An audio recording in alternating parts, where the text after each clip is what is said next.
It was a bright summer morning in Manhattan, 2006.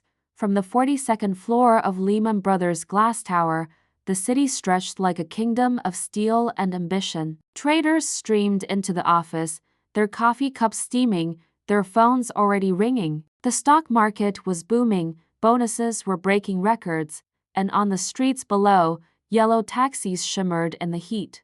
It felt as though prosperity would never end.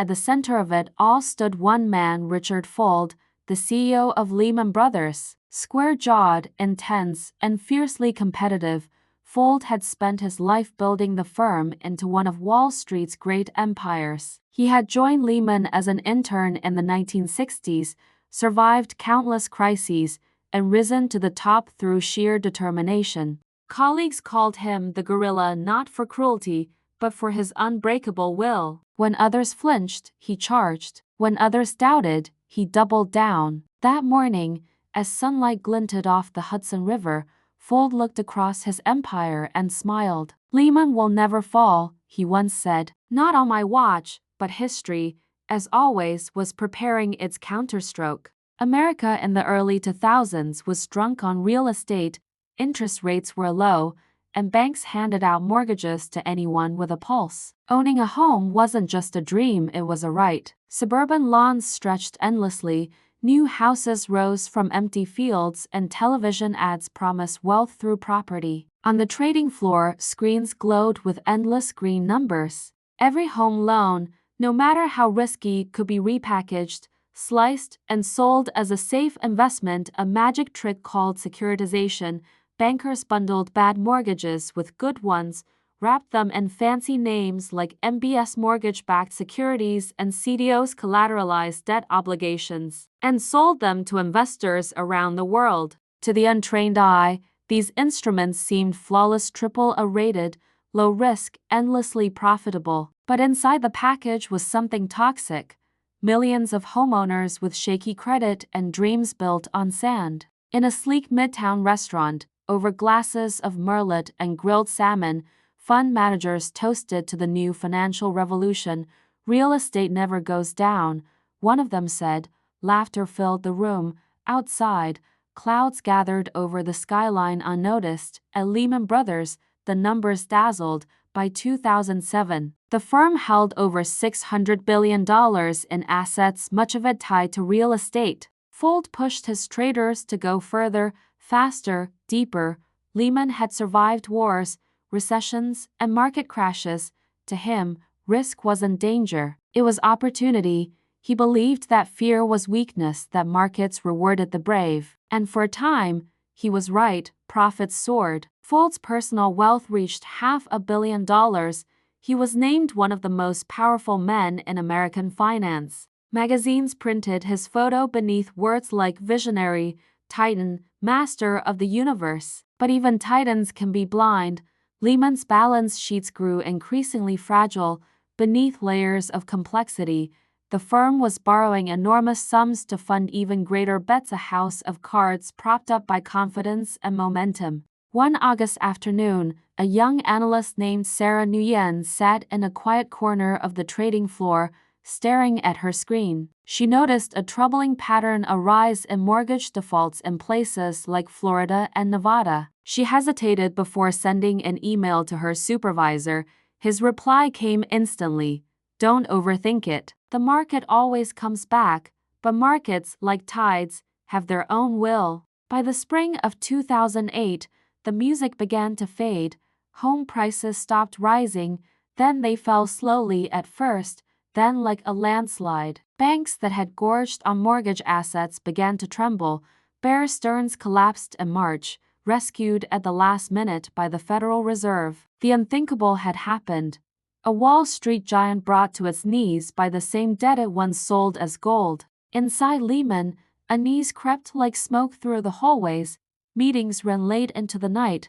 Traders argued, risk officers warned, and still Fuld refused to retreat. He believed the panic was temporary, that the government would never let Lehman fail. He was certain of it. In June, at a corporate dinner under chandeliers and soft piano music, Fuld stood to reassure his team. He raised his glass and said, We are stronger than ever. Lehman has seen worse, and we will rise again. Applause followed, but outside, rain beat against the windows like a quiet omen. September 2008, the air in New York turned sharp, the skies gray. Every morning, reporters crowded outside Lehman's headquarters, waiting for news. Fuld barely slept.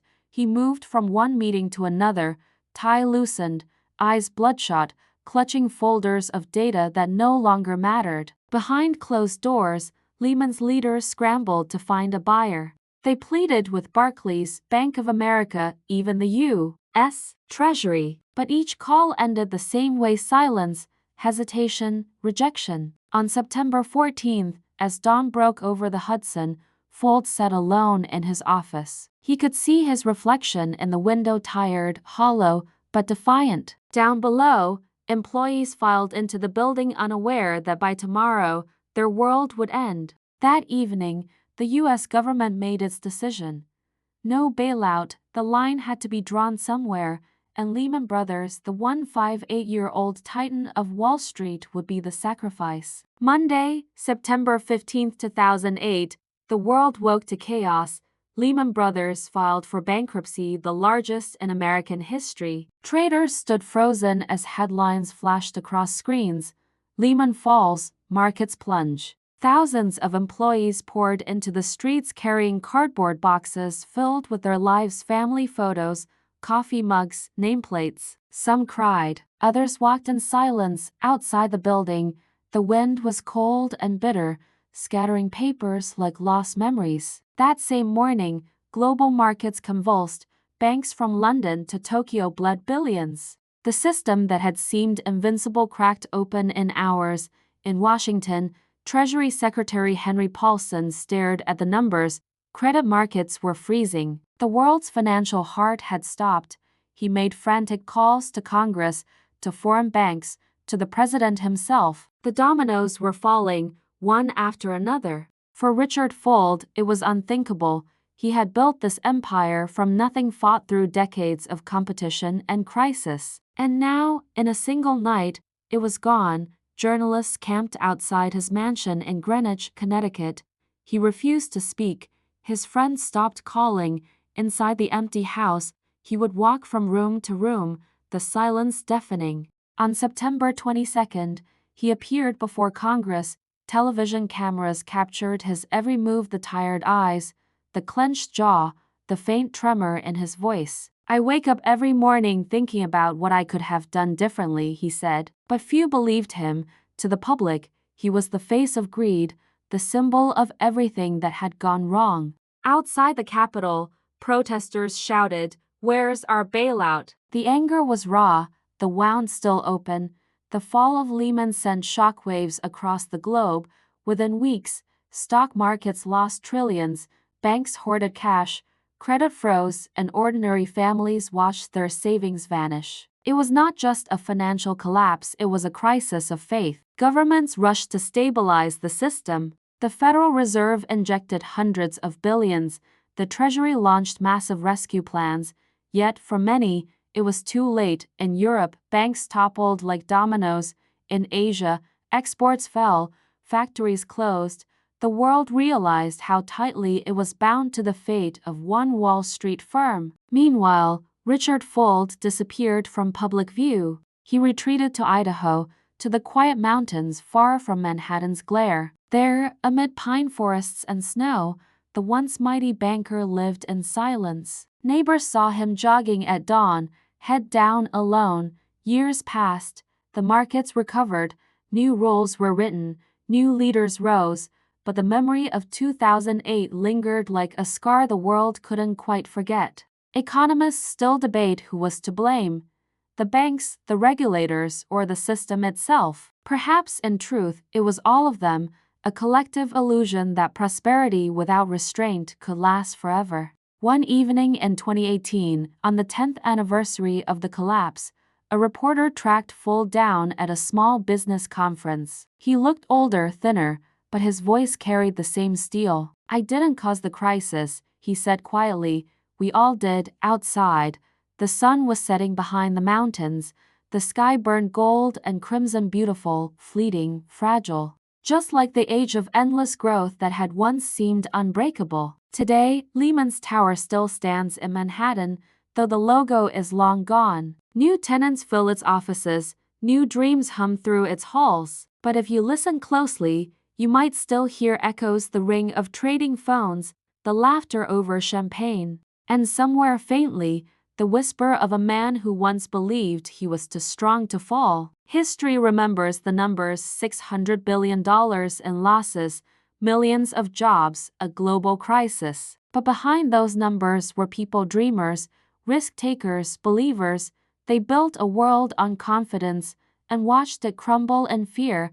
In the end, the fall of Lehman was not just about finance. It was about human nature, our endless hunger for more, our faith that tomorrow will always be richer than today. And as long as that faith endures, the story of Lehman Brothers will never truly end, because the next boom, the next bubble, the next fall is already being written. Fade out. A soft piano plays. The skyline glows against the night.